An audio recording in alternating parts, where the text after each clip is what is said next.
pounds down. My boy. Can't be happier, man. Yes, sir. What's going on, ladies and gentlemen? Welcome to Transformation Stories Podcast. I am your host, Sergio, owner of Surge Fit, 10-year experienced trainer, strength and conditioning coach, and been doing it for a little while. And I got an awesome guest here, Bubba, who's had major success already. Bubba, thanks for coming up. Appreciate it.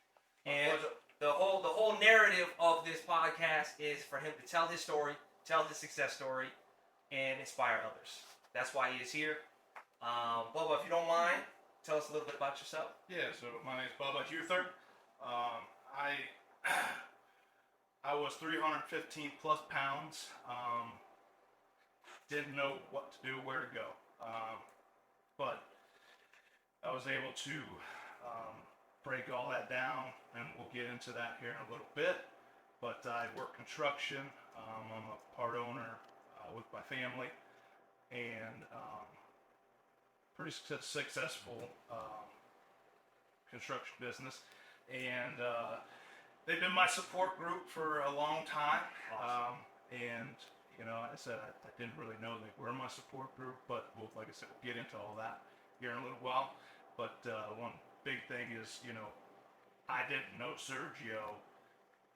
Well, 6 months ago, I think we started. I had no clue who he was. Didn't know the type of guy he was. We became friends through the gym and him training me, and you know, I'm grateful for that. But he asked me to do this with him, and I said sure. He didn't beg me. He didn't pay me. And I've also told him, look, I want to be as honest and truthful to everybody out there and myself about my journey, because I know that was key for me back then when I was researching these things. And there was really nothing out there to help me get motivated enough to, or get inspired to do something like work out and get back into the gym. So, and this isn't only going to be my success story. It's a good story, it is, but it also is going to be my failure story as well. So that way you guys can get, whoever's out there, get a perspective on what I dealt with, and maybe other people are dealing with out there in life in general. So, but yeah, I'd like to thank you, Sergio, for allowing me to come here. Thank you for your time. Getting this out. So, and I tell you, Bubba is very humble, hard-working guy. In the 6 months I've known him, so I'm going to brag on him a little bit. He's already dropped 60 pounds in 5.5 months, exercising, changing lifestyle habits, prepping his food, eating whole food meal plan, and just changing his habits completely. That's it. No drugs, no secret recipes, nothing like that. So he's changed his habits, and he's already got success. That's why I want to tell this story. And he's an average guy just like us to inspire others. So we're going to go through some questions. I got some questions here for you, Bubba, if you don't mind. Yes, sir. And we'll just walk through your journey, you know what I'm saying? And kind of tell us how it started and how it goes from there. So, okay, first question. What was the main reason you got started on your journey to losing weight and getting fit? So I would say my main reason for getting my health back was I had a pretty little scare. I wouldn't say big scare. It wasn't like I was on the verge of death or dying. So I think that I drank a lot, and I had a bit of a problem in alcohol. But when I went to the doctor, got my blood work done, she told me, hey, your kidney levels are high. And also I've had depression since high school. There's not an excuse, but just that I take pills, and mixing that pill with alcohol for so many years is going to catch up to us, and it caught up to me. And like I said, it wasn't like, hey, you're dying tomorrow. It was, you change your life now, or you go down this road, you might not live, you know, to see 50 or 60 years old. So I said, well, okay, I thought about it for a while, and it did take me a while to do it, but I said, you know what, I decided to get in here and do it for myself. I was, you know, it was a tough process to put that through my head after, you know, being 315 plus pounds. You don't have motivation. I was lazy, but this was all because I told myself that. And I already had wrote off that I was going to come to work out because I always made an excuse of, hey, you know, I could make it today because my dog was hurt or something stupid, you know, or Right. oh, I had to go home to my dog. I can't be away from my dog, or my family needs me, or something. I would just create all the excuses I could to tell myself it was okay to miss and not go to work out. So I think my main reason was to better myself and feel good for myself, and I wasn't expecting that, you know, tomorrow or the next day. I knew it was going to be a journey. And Sergio and I talked, and yeah, I think we both agreed. Yeah, it's gonna be a tough sledding, you know, right off the bat. But he did everything he knew how to make it enjoyable for me and not push me to the limit where I was going to quit. And I'm not a quitter. No, I don't believe in quitting. Now, I will be broke. I will fail. You know, you'll see me, you know, down some days. But like I said, you'll never see me give up no matter what the case is. I don't care if it's just going to help my brother or something. I'm stuck in traffic, or something stupid happened. I have a flat tire. You know, I'm gonna Uber. I'm gonna walk. You know, I'm going to get there. You're gonna get there. Whatever it is, I make sure I'm there, and I make sure I give it my all and go and do it. And I know that's hard. It's very hard. It was very hard for me in the beginning. Like I said, having Sergio, when I met him the first time, it was like, man, this guy is the real deal. You know, he's real. You know, it's hard to find people. Yeah, it's hard to find people out there that are real. And I'm sure a lot of you know what I'm talking about. Because I was a fake person in my life at one time. Like I said, we will get to that here at the end. But yeah, I think Okay. helping myself, Yep. and getting my health back in order was my goal.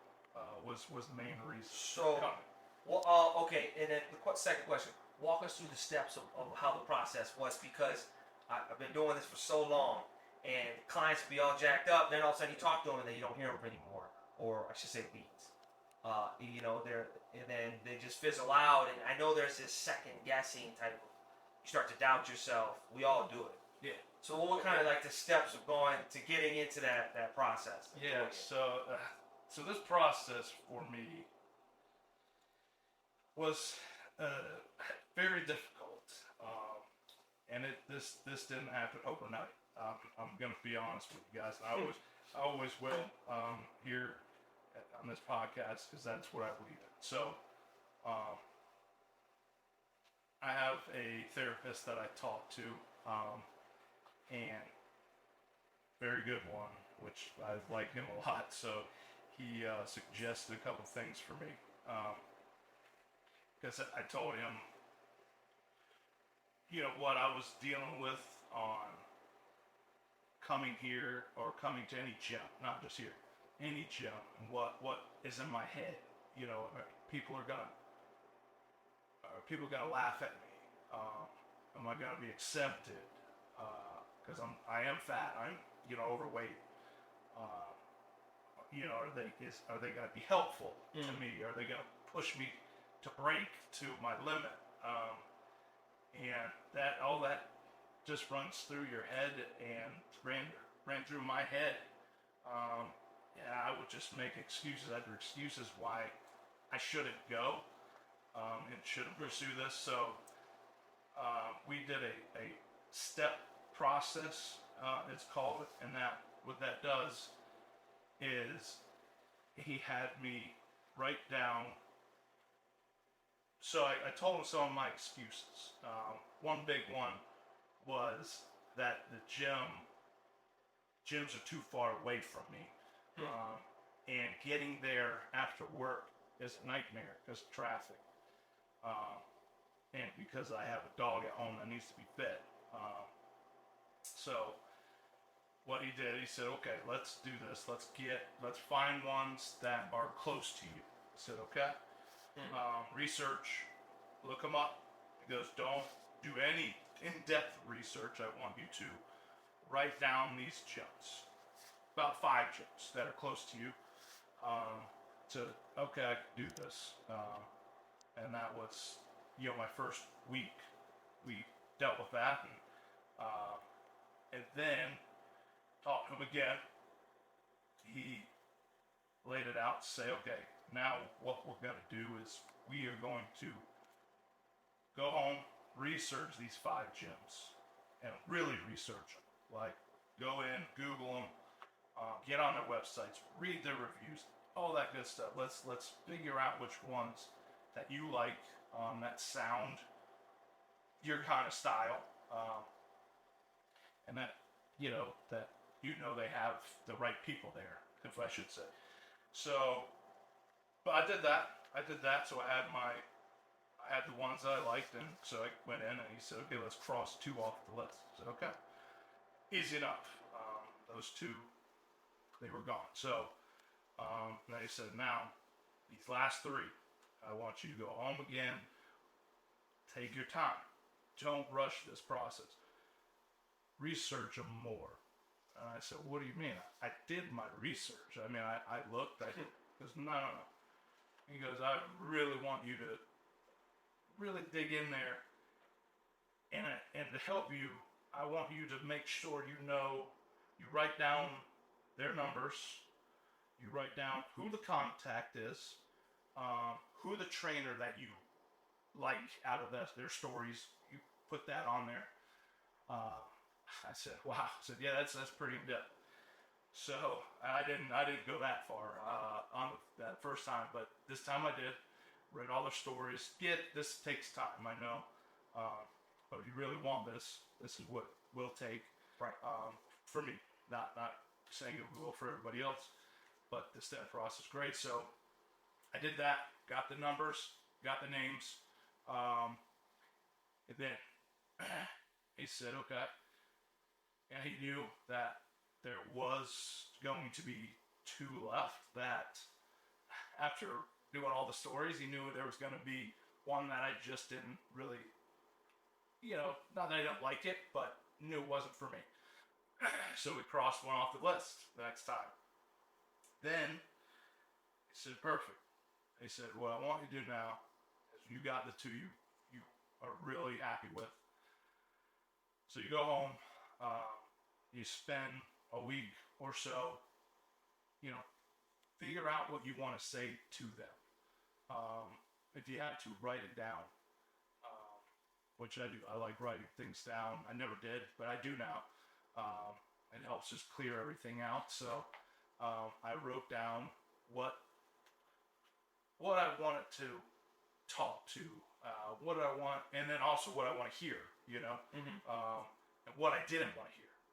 So once those words come up, I know that's just a no-go, and that would be the end of that one. So it was reliving the past experiences and what drove me out of other gyms and why I stopped going to some of them.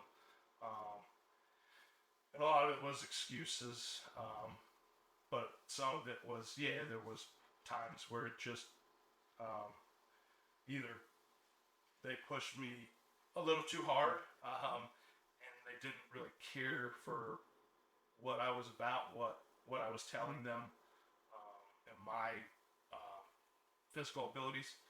So I did that, and then he said, when you do this, he said, I want you to call them. Don't text them. Don't email them. Don't do any of that. He said, you call, you hear their voice, or if you want to, go into them. Set up something. Then you can text to set up, but go in, and if you're going to talk, you call them, you hear their voice, they can hear your voice, so they know, you know they mean business, and when I say business, I mean, you know what they feel on how they're talking to you, and vice versa. So they know how I feel as well when I get my points across, and come down to that when I talked to Sergio, I didn't need to, and that's what he says. I know you're probably going to talk to one of them and probably like them, but that's, I normally do that where it's like, okay, I like them, I don't need to call this person over here. He said, no. He said, you call that other person, you call that other Jim, and you're going to talk to them. Even though you really like this person, what it does is, when it explains, what that does is it will make us as a person feel good about ourselves for actually, reaching out to other people. But I didn't understand that at first. Like being proactive. Yeah, and I didn't. It was almost like it felt like a reward. It's what it felt like. Because I'm like, I never liked talking to people in the past. I just would always say, okay, I'm going to just do this one thing, talk to this one person. So being able to talk to somebody else over there at the other gym, it felt good to me, and I was able to let them know, okay, I appreciate what they offer, and I said, but I think I've made my decision. They didn't even know what I made, but I found another gym that I really like too, so I think I'm gonna go with that one. They do.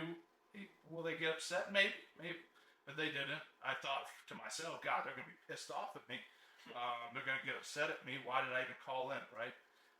But no, they were actually pretty respectful and thanked me for calling and asking and inquiring about it. So that felt good. It felt good, man. Okay, that's not everybody just gets upset, Right.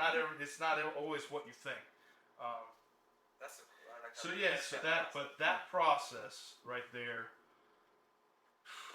I would say it probably took 3 months to actually have the courage to lead up to calling and coming in and meeting Sergio. So that was I always say, going through that process, it might take a little longer. Take your time. Do you think that was it thoughts in your head like kind of hold you back, or like second guessing, or always. Or was it? Okay. For me, it was. Am I gonna go to this gym, and are they going to just treat me like just some, ordinary guy that just comes in and blah blah blah, because for me, I'd like more personal training and just being more personal, like getting, and it don't have to become friendship, but Sure. Companionship a little bit, and cordialness is huge to me.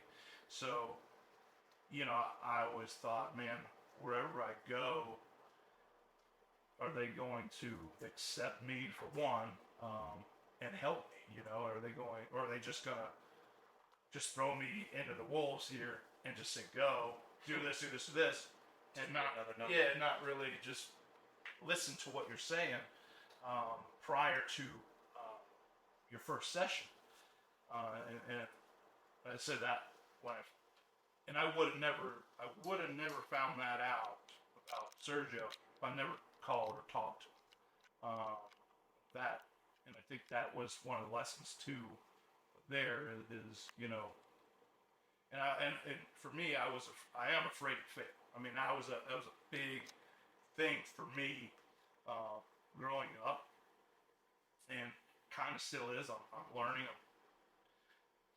how to kind of stay away from that, but it's hard. I mean, everybody. For me, I'm just afraid to fail, and over the smallest stuff too. It's not just with big workout sessions. Not with small stuff like going. If I was presented with like, hey, can you pick that up? Well, I don't know, and I'm not gonna. If I go and try it and fail, everybody's gonna laugh at me and think I'm not I'm not the big, strong guy, who I always portrayed myself to be, which was totally wrong. That's another story down the road here, but that was always in my head. It's always, am I gonna fail? And yet it would let me down. And if I failed, because nobody wants to lose. You don't want to lose. We always want to win. Absolutely. But here's the thing: we can't win if we don't try, right? And we can't lose if we don't try either. For me, I learned from losing, I should say, and failing. And that's the biggest thing for me now is you know what? I'm going to fail. I mean, it's going to happen. I just need to give it everything I have. I need to try. And when I try, I'm not going to have but this thing. I'm not going to just go at it like, oh, nonchalant. No, I'm going to go after it and do everything I can, because if I do fail, at least I know I did give it everything I had. And then, when I fail, and I've done this, and I will look back, I will remember what I did good, but I also remember what I did bad, and I will work on the bad and for the next time. Right. And not one time when I fail do people laugh in my face, or do people point at me and make me an outcast or anything like this. I had that all wrong in my head. It's all in our heads. It is. I had that all wrong. And it's true. And I see now that at least giving it a try gains you more respect, and not just for other people. Really, it's nice that other people respect you. I get that, and me. But when I try, I get more respect for myself, and that's the biggest thing here. It's really making sure you're happy, making sure you are proud of yourself and respect yourself, and the only way that happens is if you do just try over little things first. You don't have to go in there and just lift the whole 300 pounds. Of course that you've never done it before, you're gonna fail like I would. But no, I started small, and as dumb as it sounds, it was waking up in the morning. I had all it was the hardest thing for me to do. Was get up in the morning. I hit the snooze button. I couldn't tell you how many times. Sometimes I would even sleep past my alarm because I already had it in my head. I just didn't want to get up. I just felt, man, today's not the day, you know. And now with this new mindset is, well, you won't ever know how it feels if you don't try. So I gave it a try. I did. And when I did, I was tired. I was like, damn, I gotta get up right now, man. once I got up out of bed, and another thing was I made my bed. You know, I never used to make my bed. Never. Ever. I was that guy that just never made his bed. Now, what it does is it making that bed just is a win. It's a win. Right. It's a win for us in the morning. And it just tells your mind, you just made that bed. It's a good job, man. Good job. If you've never done that shit before, you know. Exactly. And then, you know, going from there straight into brushing my teeth. Then from there straight into taking a shower. You don't hesitate. You just go. Do it. Then go in and make your coffee. It's just these little things that I started with. And if that builds up, it does. It builds confidence in your brain. In my mind, it builds confidence for me when I do these things. And then it got to the point where I'm like, okay, I feel like I can start this thing. I can actually, you know, give it a try. One more time here in the gym and Nice. see how it goes. So That's awesome. yeah, sorry for Collect a little rant, but yeah. Collecting small wins. Getting momentum. Getting Yes. momentum. Yeah. I love that. So, okay, now that you get started, we met, you go through your assessment and stuff, then you started to get into a routine where you're doing 3 days a week of training. You're doing some strength training, functional type of movements, compound stuff, and then just some light cardio. And it's progressive. You know, you don't come in here and you start your routine, you know, throwing barbells around and pushing That's right. sleds. That's right. But even though you can do that now, it's progressive to where you're at. Yeah. Now that you're in the routine a couple weeks, what were some of the biggest struggles? In the kitchen or in the gym or just in general, what were some of the biggest struggles you faced the first month or two? I would say. For me, I think the biggest struggle is the grocery store and the and cooking. You know, here's the thing: I love smoking, meaning on barbecue. And yeah, I don't smoke or any drugs, but I love smoking meat. That was that. But I just hated going to the grocery store, and I hated, you know, cooking things like vegetables, and that was just pain in the butt for me. And it got to the point where it's like, man, I don't think at first I was strict. I'm gonna be straight honest, and I think I told you that when we started, and it was great with him because what it is if you did this, which I have done this kind of training way back, you know, probably high school days, college days. Those trainers, they like I said, they don't hear what you're and they don't feel what you're talking about. So, you know, they wouldn't. If I'd said to them what I did, surgery, I said, man, maybe I'm thinking like 2 to 3 days a week, maybe 2. You know, I think 2 would be great for me. And I think right off the bat we did do 2 days a week.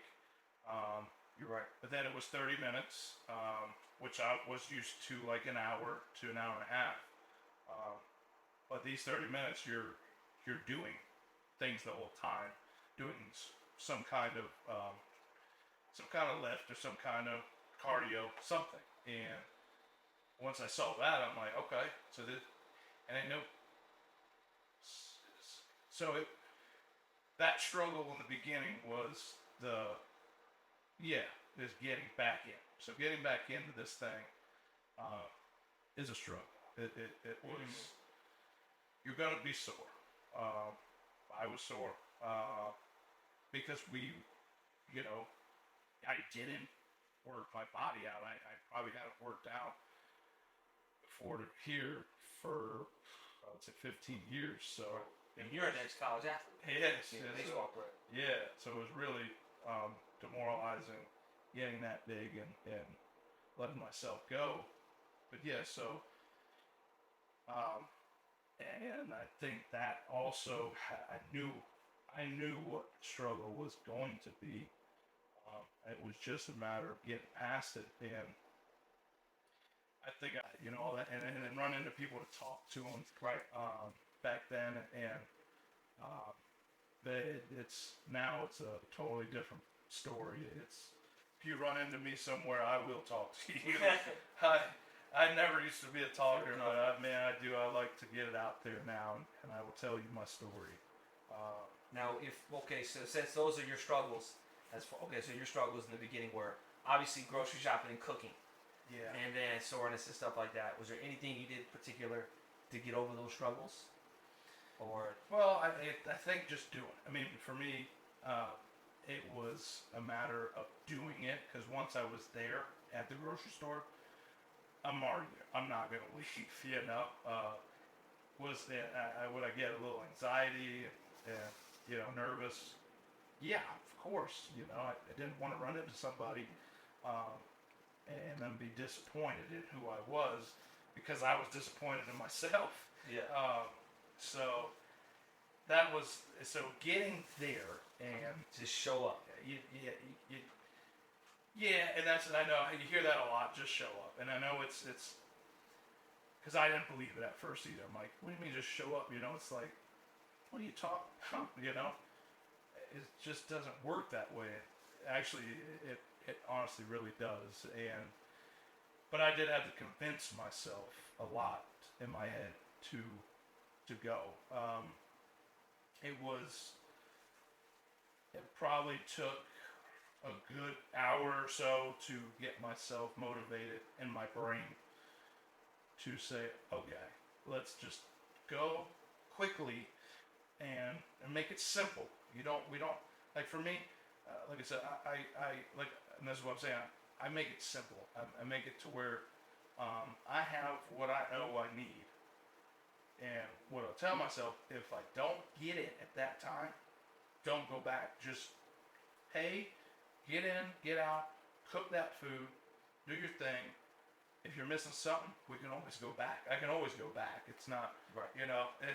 Yeah, I'm good. It's gonna be, I gotta talk myself into it again. But nowadays, it's nice because I can call ahead and do the app, which is really nice. It was in the beginning because I didn't have to interact with a lot of people. Just the one person that would come out and hand you groceries.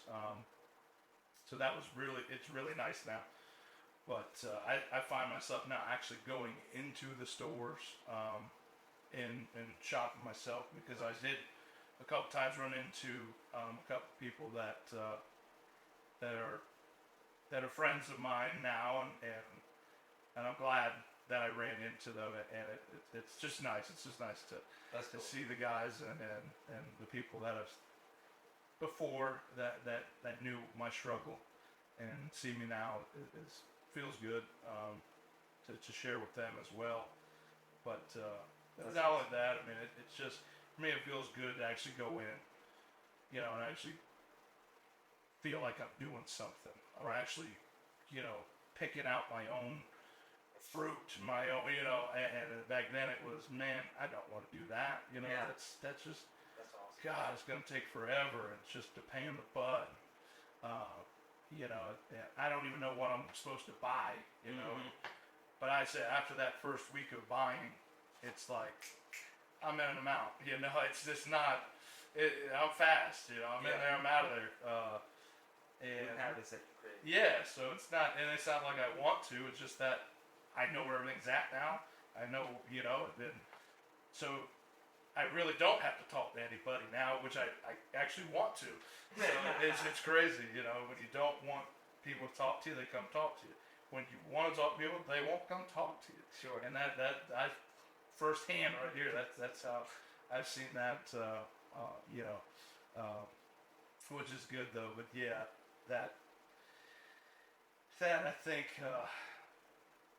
getting my mindset right was I think, and for me it was the baby steps. It sounds cliche, whatever you want to call it, but it's the step process, and it's just keep it simple.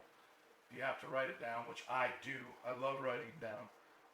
That way I can see, okay, if that's too much, I'll cross stuff off. Right. If I think, okay, I'm going to be there too long, let me cross a few things off. But yeah,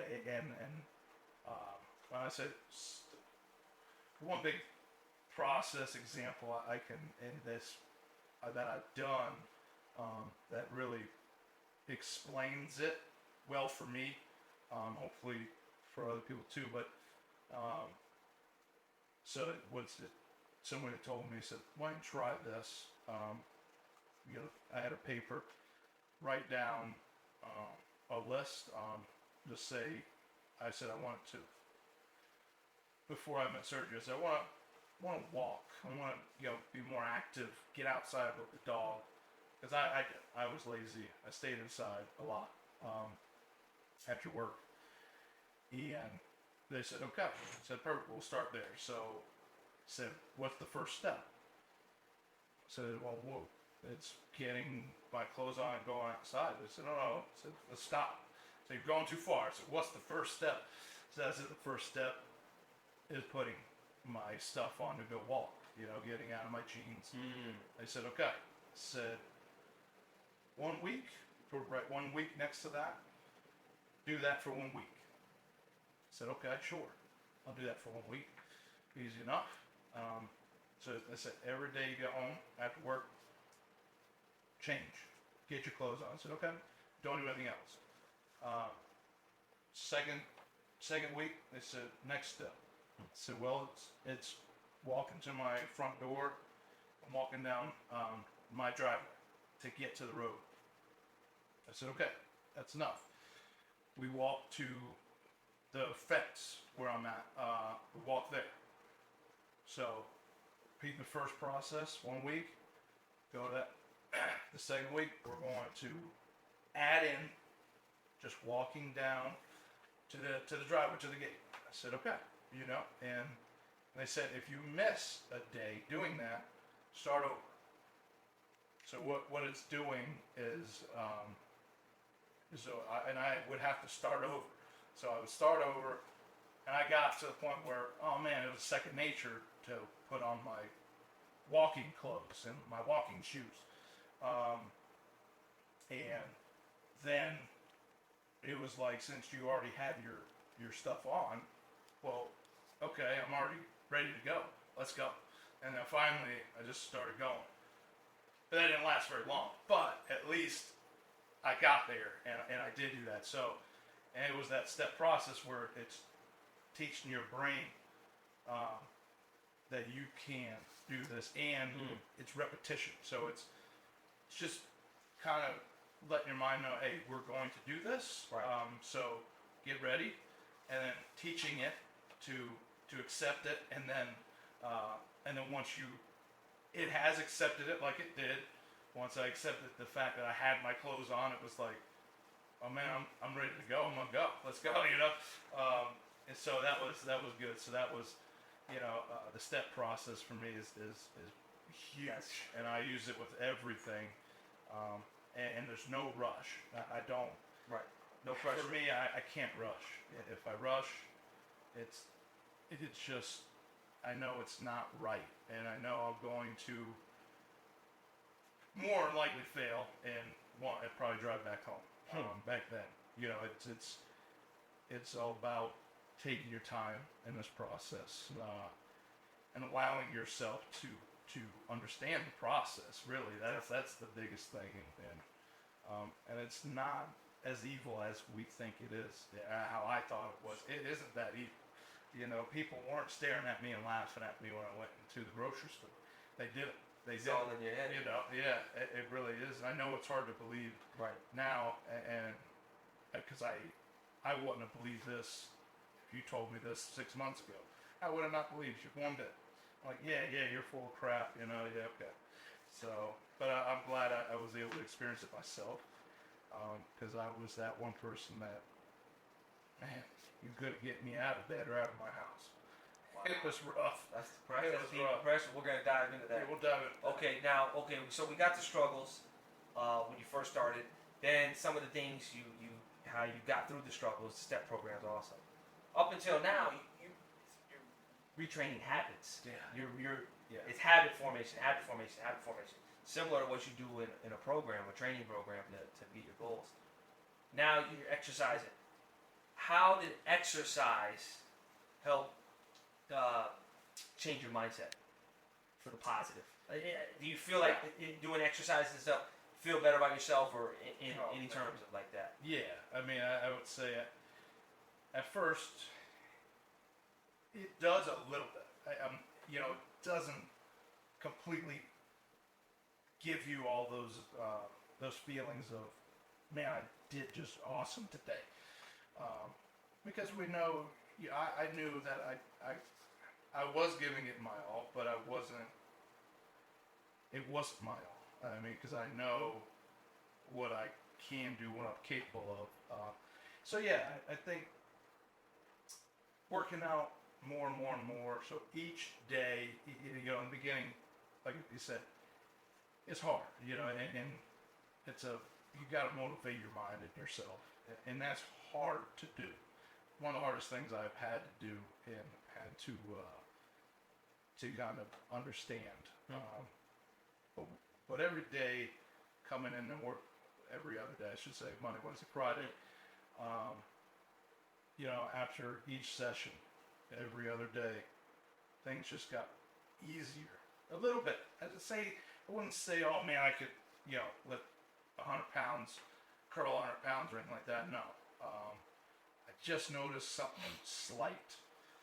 Just say I did an extra rep of something, or I wasn't struggling as much to do a push-up, you know, as I did the day before, or anything like that, or a couple weeks ago. You know, it just those little things that it just gives you like a win.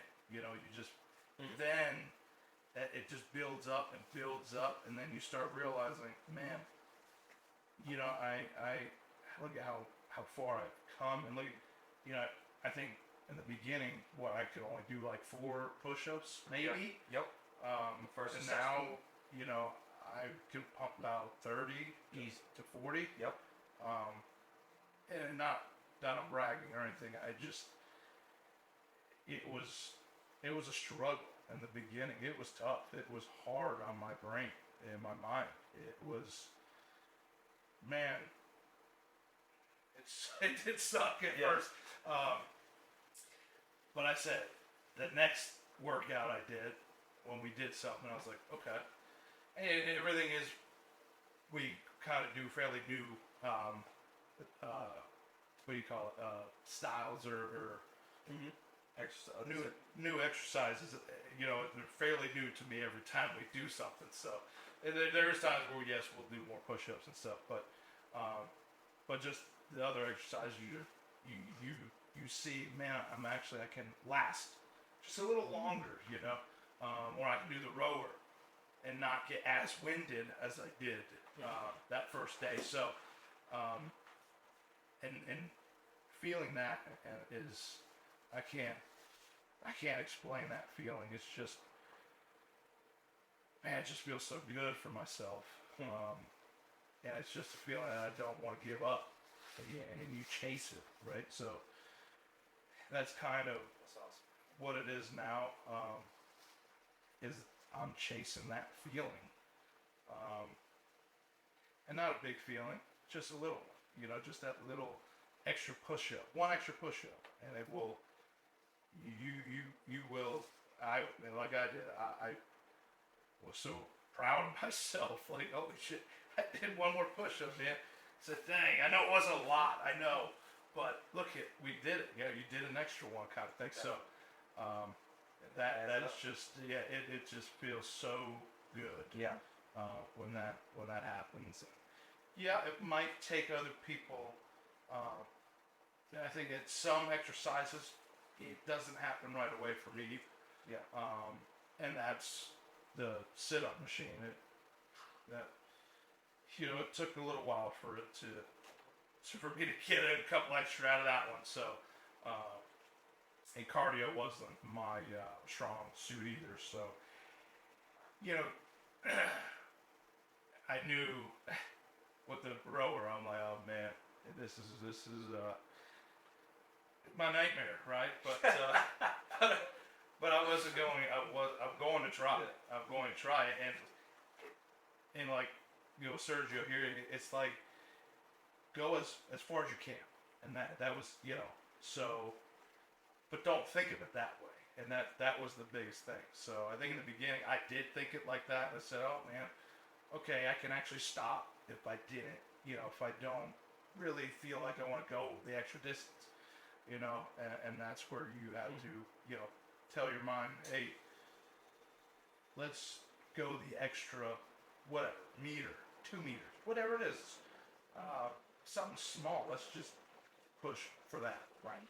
And then once you hit that, you feel good. You probably do an extra meter or 2. I did. So it felt good. It felt good to do that. So That's okay. it's the feeling that you get. It's like a rewarding feeling. Definitely. That, man, that you don't get from anybody or anything else. For me, it was, that, man, look at me. I did another one, It felt good. Yeah, it felt good. Okay, so with the exercise routine, obviously another huge part of losing weight is the eating routine. So one other question with that.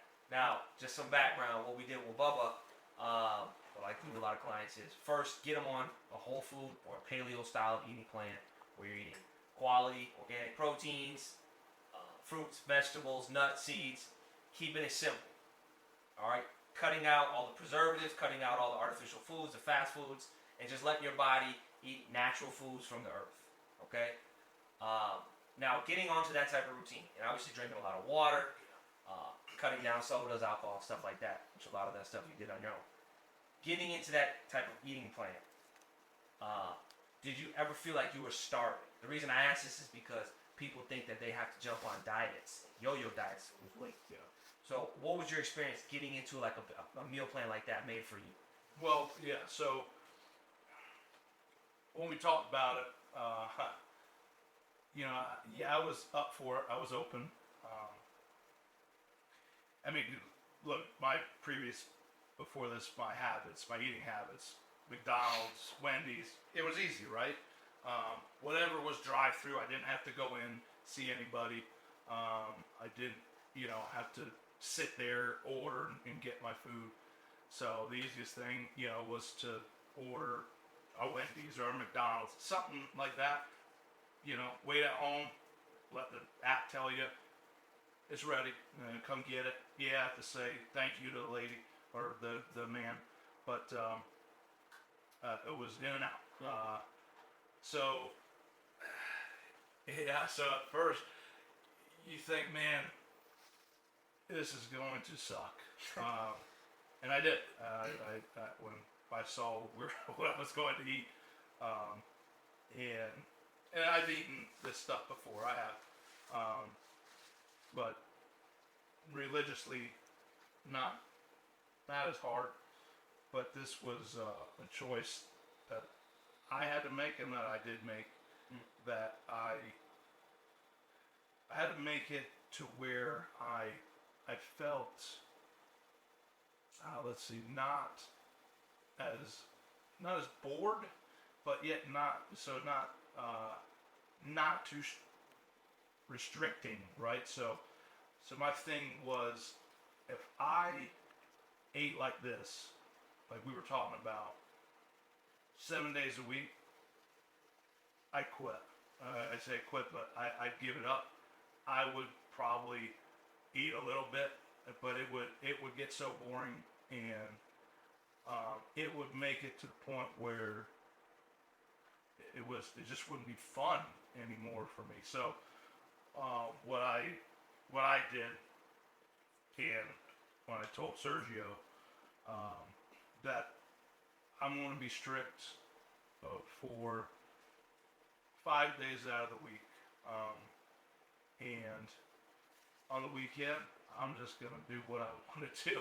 I eat ice cream, I eat pizzas, I do all that good stuff, but no, I don't do any of that during the week. I am strict. I don't. Nice. And that's a choice that I made. So what it does for me as well is it lets me look forward to the weekend. Like, man, it's almost Friday. I get to eat pizza or something, But and the funny thing is when I get to the weekend, and it's Saturday, and I'm like, man, yeah, thinking, man, pizza. I'm like, I really don't want nothing. I don't want anything like that. I don't. Because sometimes you tell yourself, I came this far, but it's there if I wanted it. But or if I'm going to eat it, maybe not eat as much. Mm-hmm.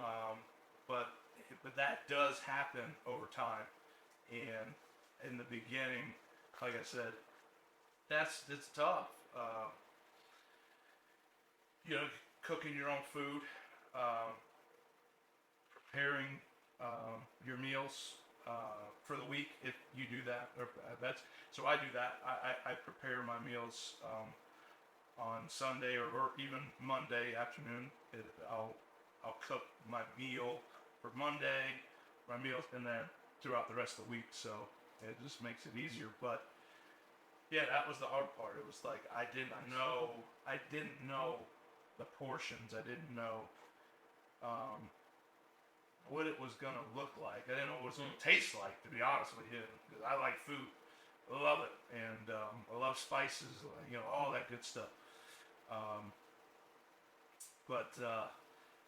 And you can still use a little spice here and there, and that's not. Definitely. I still use a little seasoning for my chicken. So I think what it was repetition for me. So after that first week of doing so, of eating right, going to the grocery store, or even ordering it, you know what you're eating, right? So then it becomes easier, and it starts to taste pretty good. I'm not gonna lie. But what I think as well is what I felt was there was one time where I like to test things, and I like to prove to myself what's right, not what's wrong, what's right, but is it working for me or is it working for me? So I wanted to try to see what carbohydrates actually will do it. What is it? All right. Talk. So I think for a couple of weeks, for a week or so, I would eat some other stuff. Yeah, some stuff that it's still trained. And I think my weight stayed exactly the same. Didn't gain, didn't lose. But I didn't feel the same. I was more lethargic. I was just felt more lazy, like I didn't want to get out of bed, and just something was telling me you're tired all the time. Like, gee, so what's happening, And not that we don't eat carbohydrates, sure, which I do, but forms of sweet potatoes, apples, broccoli, all the greens. So, and I thought that was going to be really boring, eating greens. And so I'm not a rabbit, I don't just munch down on green stuff, I'm a meat potatoes kind of guy. But it was a variety, so it was nice. It was like I had my sweet potatoes, I had my apples, I had fruit, I had squash. You look up. I looked up on Google what the best stuff was, and let Sergio know, hey, is this good? Is this good? Is this good? Even though he gave me a sheet already, but I wanted to add to that sheet as well, like I always do. But so I made it a variety, so it wasn't just so boring. But it was. So I said that it definitely was hard in the beginning with eating right. I would say give it a week. For me, I gave it a week, and then when I was able to eat what I wanted to on the weekend, it was like, this ain't too bad, man. It's gonna be good, right? I was like, I think I told you that. So I came in that weekend, that next week Monday, I was like, I ate some ice cream this weekend. So, But like you Still said, gotta it's live your life, okay. man. Yeah. We're all right. I said we're all right. Absolutely. We're going to work it off, and exactly what we did, we worked it off. Maybe not that day, but over the week, Yeah. what we were doing, we worked it off. Yeah. And you just get back to your routine. You know, if you miss a meal, you cheat. It's okay. I mean, just know it's okay. It's not the end of the world. And that's what I had to tell myself is, yeah, it's okay if we give in and eat that right piece of pizza right there. Because yeah, a lot of times it is hard to get to the grocery store and cook. You know, a lot of us, you know, for me, I don't really have that issue, but I know, you know, like my brothers, my family, they have a lot of time that they don't have, and they have kids, and they're chasing around cats and dogs. So I know for them it gets tough, and but we have to make time for her. So we have to. I mean, it is something that we have to do, or else we will break. Yeah. And it will hurt. So. And one thing we did with you too in the program is you got into that routine: breakfast, lunch, dinner. Yep. Whole foods. Okay. Obviously your protein, your vegetables, high nutrient dense foods, right? Cutting out all the stuff like we're talking about. But then when you hit that 30-pound marker, 30 pounds, it was probably maybe 3.5 months or something like that. Yeah. Something like that. Yep. About 3 months. Yep. We started to implement the intermittent fasting. Yep. Okay. It's not for everybody. Now, Yeah. strategically, I've been doing this for 10 years. The intermittent fasting is awesome. You can get a lot of results with it. But the reason why I would wait is because there's also be some negative effects about intermittent fasting is that you train bad habits in a sense. Or you binge. Yep. And I'm speaking from my past experiences. That's right. Which the intermittent fasting and fasting in general has amazing results. But you started to create those habits. Then we got into the intermittent fasting.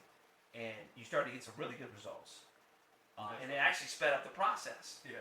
And you kind of like it, correct? Yes. You've done, and now it's been kind of brought into your lifestyle. Yes. So it's pretty awesome that you've done that. Yeah, we did. Just touching on the routine a little bit. Yep. So, all right, last couple of questions. So now we got into the routine. You've done a great thing. Let's talk a little bit here, because one thing that you've done, you started even before meeting me, is becoming sober, which is pretty incredible. It's about a year, right?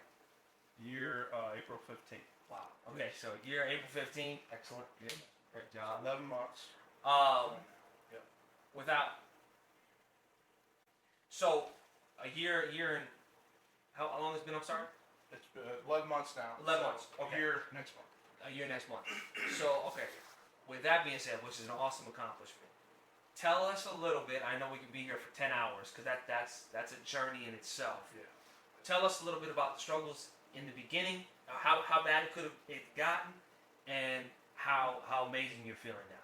Yeah. So I'll also go into a little bit what led me to become an alcoholic. And yeah, you might see a grown man tear up and cry a little bit, but that's all because it comes from my heart. So got back in high school, I was diagnosed with depression. Don't know how, don't know why. And nobody really understood it. I didn't understand it. So, I went down some dark roads in high school. In college, I was always the guy everybody wanted to be around. I was always the guy they wanted to, hang out with. And I portrayed myself that way. I was the big bad boy that wanted everybody to look at me and look up to me. I wanted to be the best, but not work the hardest. And I accomplished that. I was a baseball player. I was decent at it. So I always wanted to make my family, especially my dad, proud, and just took a toll. You know, you don't think of it. I had in my mind this character that I wanted to be, and I was that. I wasn't the nicest kid to people. I was that kid that would make everybody laugh by, making fun of this person. That back then, you don't think about it. But now it hurts. So going through that, and going to college, and you didn't hear my dad tell me he was proud of me, and not saying that that's his fault. My parents are amazing. They love me. They will do anything for me and anyone else. So everything that I talk about now is that I've done to myself. I created that excuse of, well, my dad, didn't tell me he was proud of me, or they weren't good parents because they used the old way, and they didn't love me as much as my brothers.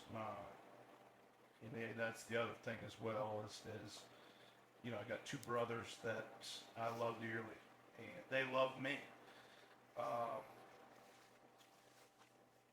But my older brother and I, we clashed a lot. It was always a battle with me and him, but I just wanted to be him.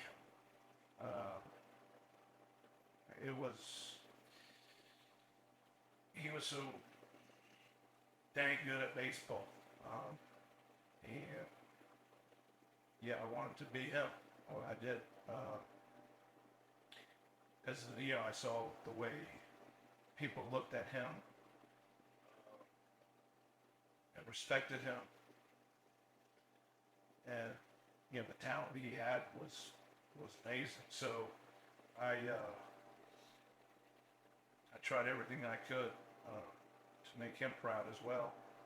So going through life, through high school, then going to college.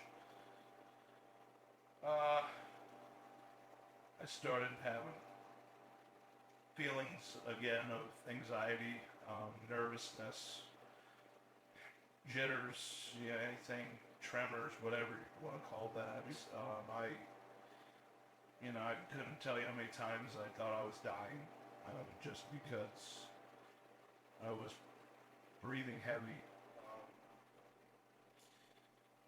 And I then found that alcohol numbed that pain, numbed those feelings.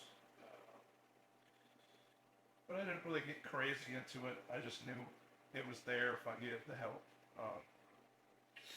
So when I came out of college, I did work hard.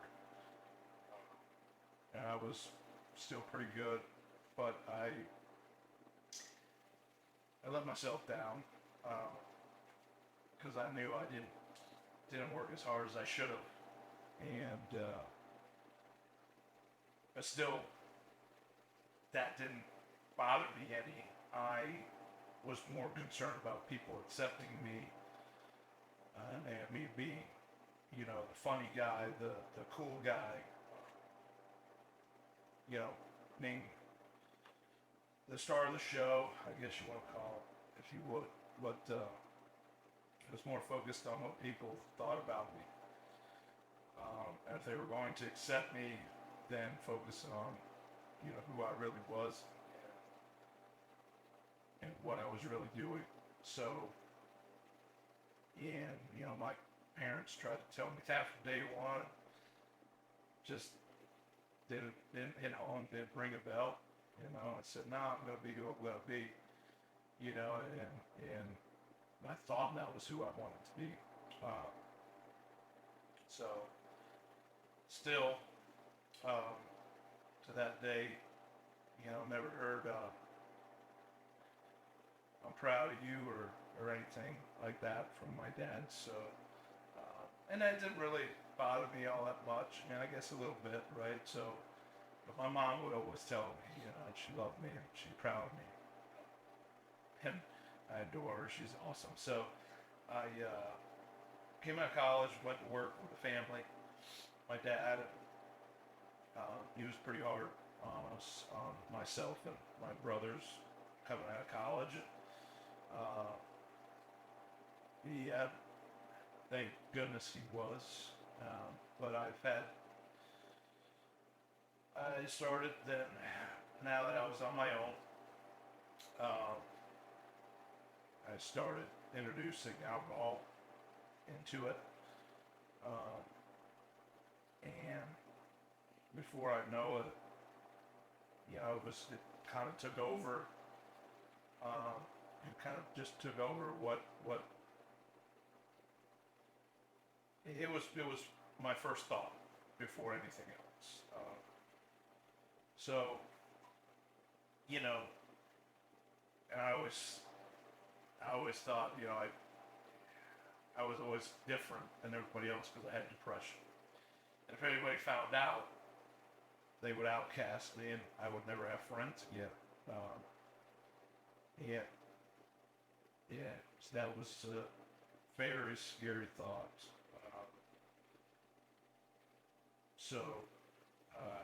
And even my teammates, I never thought they knew that I was dealing with what I was dealing with. Would they still accept me and want to be a teammate of mine? That all that just goes through your head, my head. It wasn't until, probably in my late 20s, early 30s, when, I just researched a lot of things. And I found a good story because there's really not much out there. Or back then, there is a few good videos now of depression and what people go through. So, but I will recommend. So his name is Hayden Hurst, Hayden Hurst. He was a tight end for the Atlanta Falcons, a football team, NFL pro, and he had everything. He had a big contract. He was making millions. He was a star. He was getting women and having fun, and I thought, everybody like that had his life, pretty much wrapped up, and they can't. How could they get this? But I'm glad he showed this video and posted it, and it was he explains, what he was and then how he got to where he was, and then it all came crashing down because depression hit him hard, and it does. It can go away, and then 5 years later, it comes back with a vengeance. And but he tried to take his life. Even though his mom, dad were there for him. Depression's a scary thing, and one big thing that I've learned with it is we kind of create our own chaos, or put it that way. But more chaos we let it and get around. That's me, you know, more I'm around chaos and just too much activity, too much craziness. It turns me into this nutty, you know, I say nutty, but like you just get these weird anxious feelings. You're nervous, you're just, man, what's going on, you know? The less chaos that I'm around, less chaos I let in, then I surround myself with, it just is, I'm just free. It feels like I'm free. I'm not cured. I mean, there's really no cure for depression. I mean, you could, you can sedate it, I guess, but, you know, it's always going to be there. I think it's always going to be there. It's just how we act on it, and I act on it, really. So, you know, I was able to watch the video. That helped a little bit, you know, got me through some tough times. Then, like I said, in my 30s, early 30s, I found a very close friend and lovable friend, and it was in the form of a dog. I rescued a pit bull from the pound, and it was still wild, but went through training. It was great. He turned out to be one of the best dogs a lot of people has ever seen. They said so. You know, it made me happy and proud. But you know, I thought it did. So you know, we going through life, but at the end there, it was getting older, and I knew time wasn't on his side. So I used him as an excuse to drink more. You know, I was pissed off at whoever was taking him away from me. I got pissed off at everybody else telling me I was drinking too much. My parents and my family in general told me, you know, they were concerned, and that I was drinking too much. Why don't I just, you know, calm down a little bit, drink? I don't know. I mean, you guys are alcoholics, but they've just, you know, to the point where I pushed them out of my life. And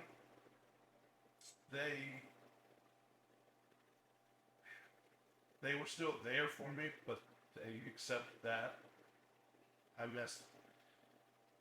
probably missed a good bit of my niece and nephew's life, and all their awesome activities and abilities they have, you know, talent they have. You know, I was not the best uncle in the world at all. I never went to their baseball, volleyball games. I never went to any of their stuff, any of their things. You know, I don't even think I went to their graduation, the one for high school. But I came to the point where that was what I was talking about in the beginning, where, you know, my dog did die eventually. 14 years old, which he was, hey, dog that old is fantastic. But that drove me even further down a road so dark that it's hard to even explain. So I was hurt so bad, not just for him, but me being a selfish, that, you know, someone took him from me, someone, I don't know, And I just hated everything. It didn't matter who you were. Anybody I come across, it was, if you said hey to me, I'd give you a cold shoulder, but I would try to stay away from everybody I could. Just hide in my room, drinking, and but it happened that I got a little scared when it came to blood pressure. My blood pressure rose pretty high,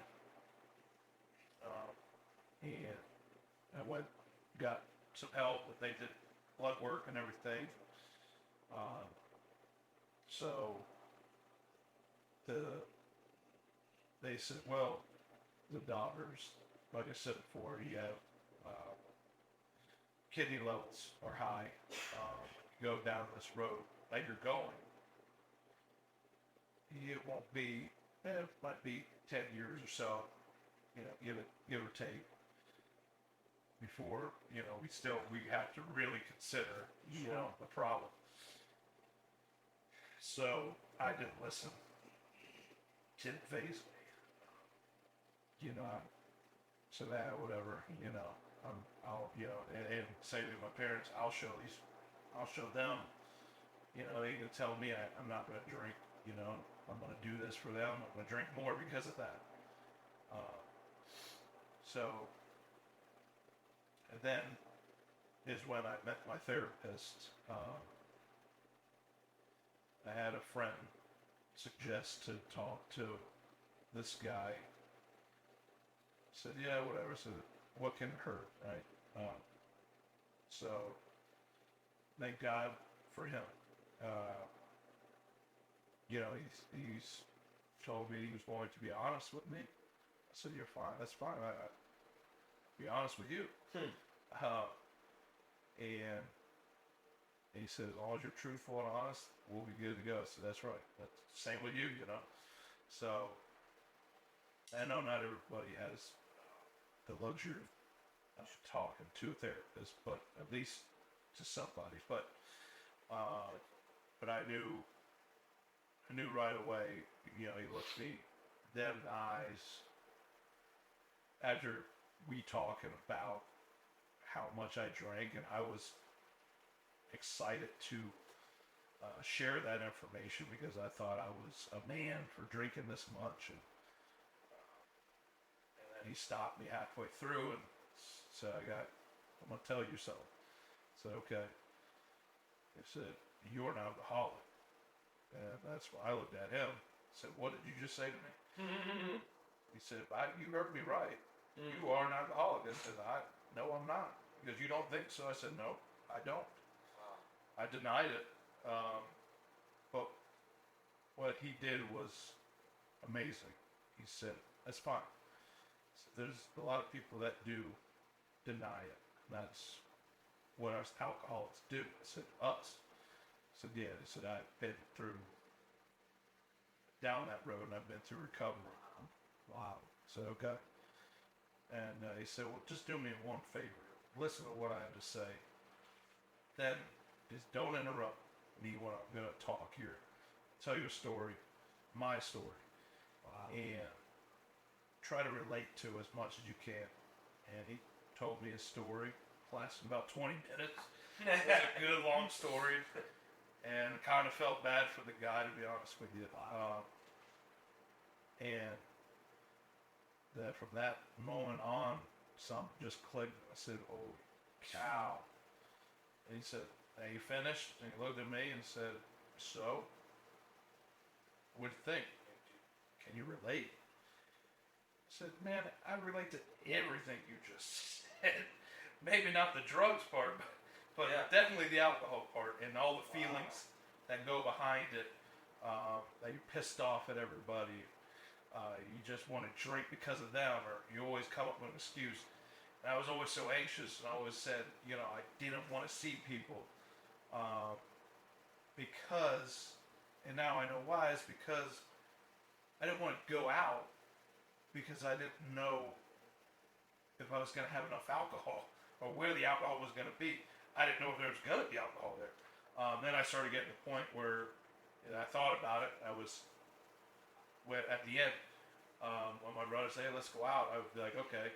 I would actually research the website where we were going, make sure they had alcohol. That's when, and I still didn't think I had a problem. But that's when I knew. When I started thinking of that, I'm like, holy shoot, there it is. But yeah, so then I went to a rehab. I did do intense outpatient classes here at White Sands in Fort Myers, Florida, and great group. But it taught me a lot. But it didn't teach me one thing that I figured out on my own, and that was what I was talking about with why my dad never said he was proud of me. I asked this up until a couple months ago. Then I was talking to my nephew and giving him some advice. Baseball, and I know his dad, my brother, is hard on it, and he asks the same question sometimes. I'm glad he came and asked, and it's made me think, why is that?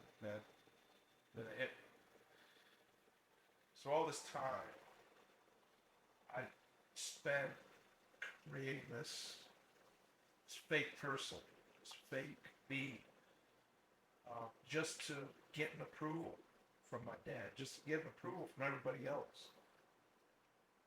It tore me up. It tore me up to where I got depression, made me drink, made me go down this road that I don't ever go down no more. So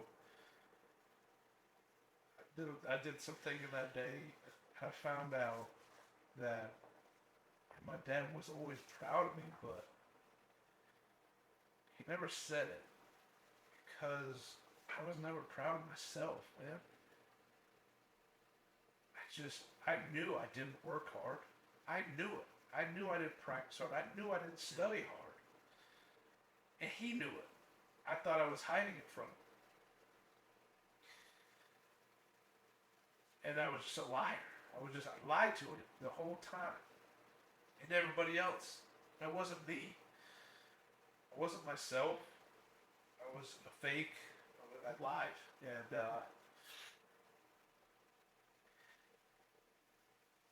it wasn't till,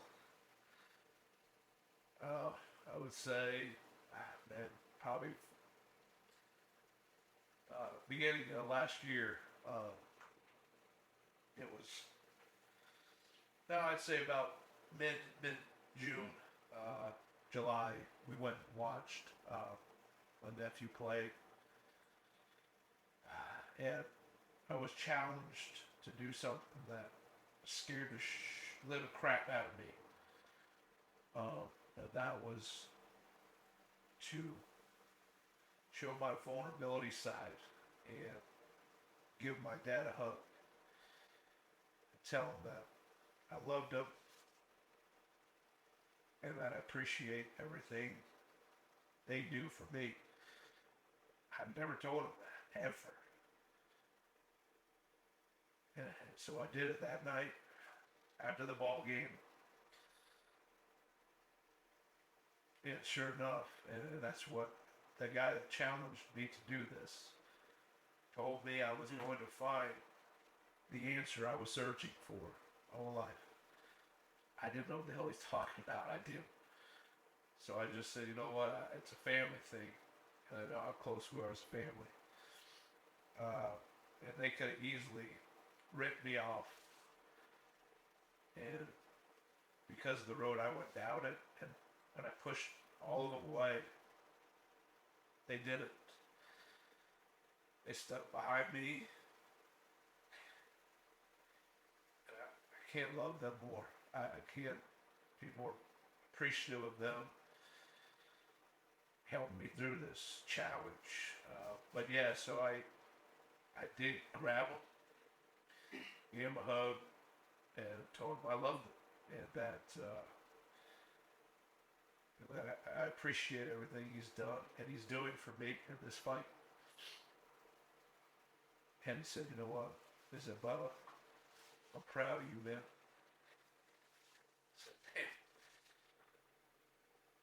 It didn't hit me at first, I ain't gonna lie. Got in the truck. I was driving all by the polo. I said, what the hell did he just say to me? So, wave of motion.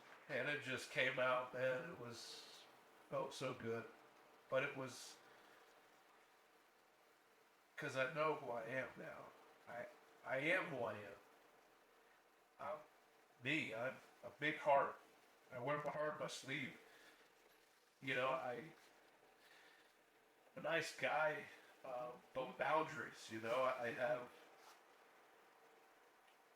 and he's seen the growth. And it wasn't because I'm sober. That's not why he said it. Man, it's great and all, yeah. Because, you know, of course, now he gets to have his son around for longer. But, no, he sees in me that I'm proud of myself. And it took 40 years to figure this shit out. And that's tough, and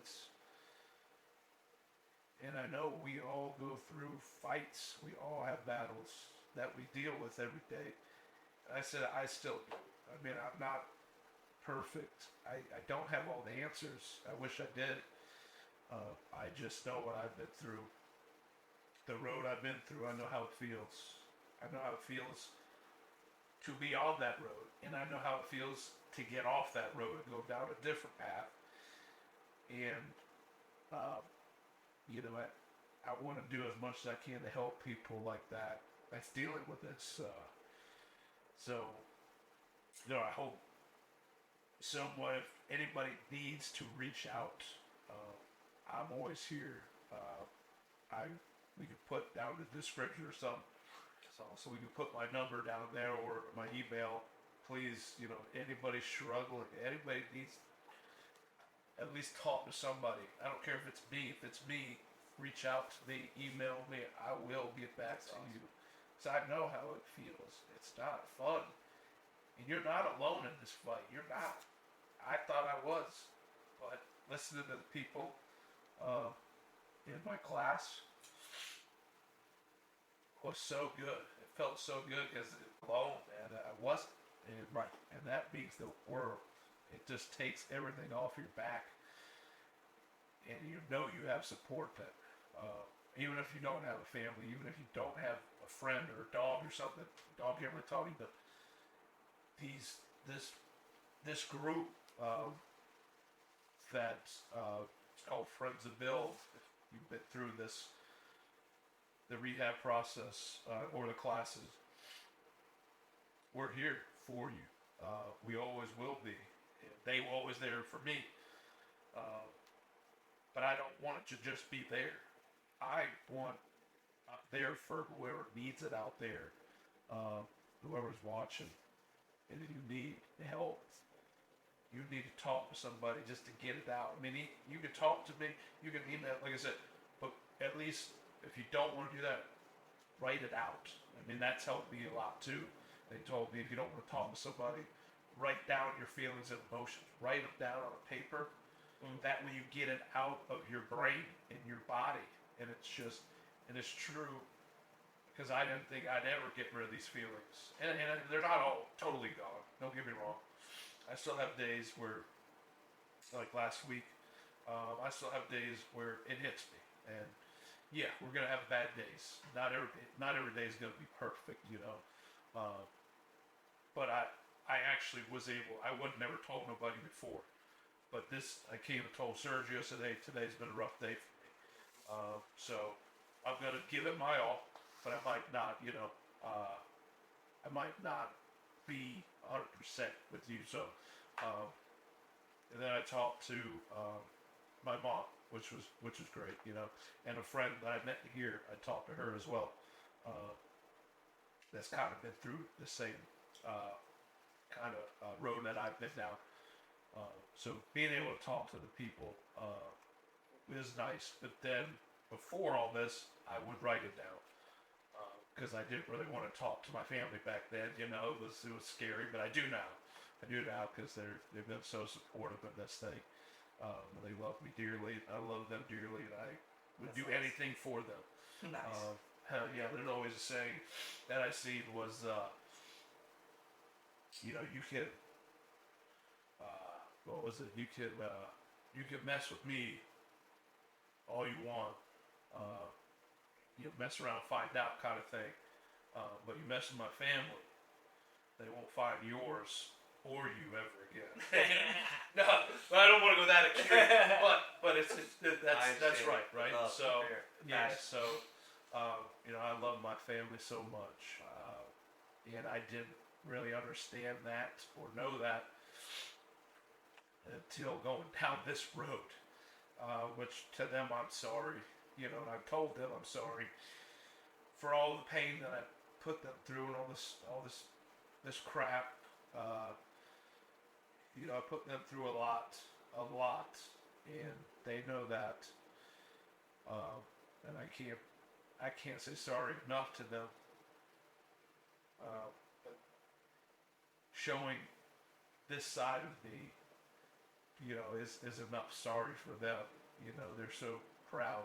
Yeah. They're not proud of where I'm at. They're proud of who I am, and that I'm proud of myself. And that's what is the biggest motivator out of all of this. Man, just do it for yourself. You know, I was worried about everybody else, and just keep coming here. Like, what is everybody else going to think? You know, what, you know, or am I going to get laughed at? Am I get pointed at? You know, stupid stuff, right? But it's not, because it's in their head. It's what it is. So, but once you put all that out and start focusing on yourself, and you don't have to do it in one day. No, you do it little by little by little. You'll start pushing out the other stuff, the people that don't mean nothing to you, and then other people that do will start coming closer. And that's what's happened to me, and I'm so thankful for it. That's awesome. Thankful for a lot of things, especially surgery out here. I appreciate Yeah. your honesty and being open, man. That's Yeah. inspiring, because a lot of people are going through that. Yeah. And you to have the courage to go from that to step into this new routine and get into new habits and completely change your lifestyle, Yeah. it takes a lot of courage. Yeah. And It doesn't happen overnight And it either. don't happen exactly. So it does take a process. It takes time. So just slow down with it.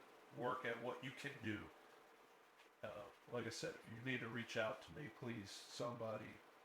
If you're struggling with something, I can do my best to guide you. I can't give you all the answers because I don't have them, but I can help guide you in some kind of direction. Okay, so That's awesome. thank you. Well, Thank you. this is Bubba's success story. Yeah, failure story, I And guess. failure story. 60 pounds down, but he's not done yet. He's going to be dropping another 20, 30 pounds and making it a lifestyle. Because like I always like to say, it's not a sprint, it's a marathon. That's right. It's all about the lifestyle. man. Exactly. And what you've done right now is already inspiring. And I'm sure you'll inspire more people out there. Awesome. Thank you, brother. Appreciate you, brother. Excited. Just begun.